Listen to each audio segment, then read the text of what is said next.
As we talk about abortion access, something that comes up consistently among my sources is that all the focus on abortion is limiting the conversations we're having around other aspects of reproductive health, including contraception.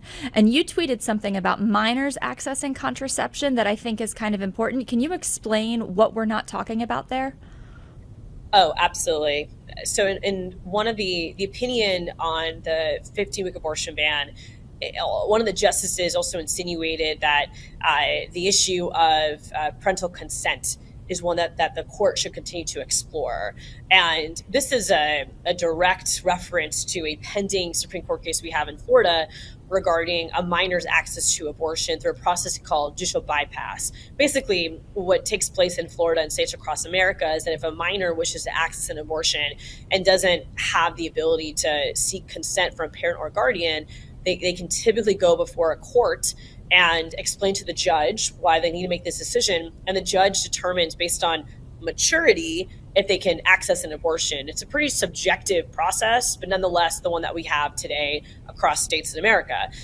There is a pending court case with the previous judge basically saying that because there was no adversarial party, i.e. the parent or guardian at the court, that minor doesn't have standing. The minor can't actually ask for a bypass.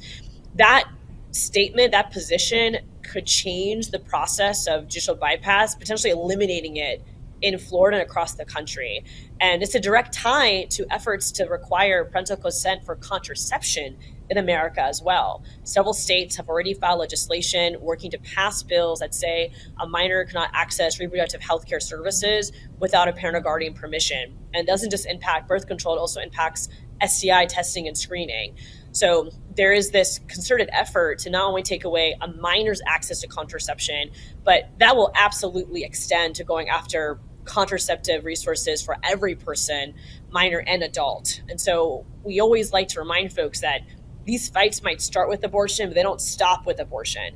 While abortion access is being banned across the country, we also see efforts to take away access to contraception. So these fights are serious and they have economic impact. I mean, when we look at the success of women in America, there is such a huge connection to access to contraception, access to family planning. The ability to decide when or when not to parent is key to the economic success of women. So we do not want to go back in time. We have to continuously uplift these concerns and fight these issues on all fronts.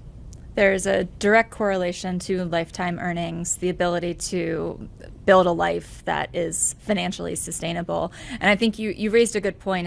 It starts with abortion, but includes so many other things. And in your specific case, it starts with Florida, but this is something that, would you say all voters, no matter where they live, should be paying attention to? 100%. I mean, Florida is not only a bellwether, but it's one of the largest states in the union and incredibly diverse. And so when we are successful in November, it will send a signal to the rest of the country, and I think to politicians at every level of government, not to mess with women and not to take away our rights. I also want to elevate the point you just made around how it starts at abortion, but also impacts other parts of our care. IVF is another example. The decision out of Alabama that would potentially have banned IVF is just one of those examples of how the issue might start at abortion, but doesn't stop there. Well,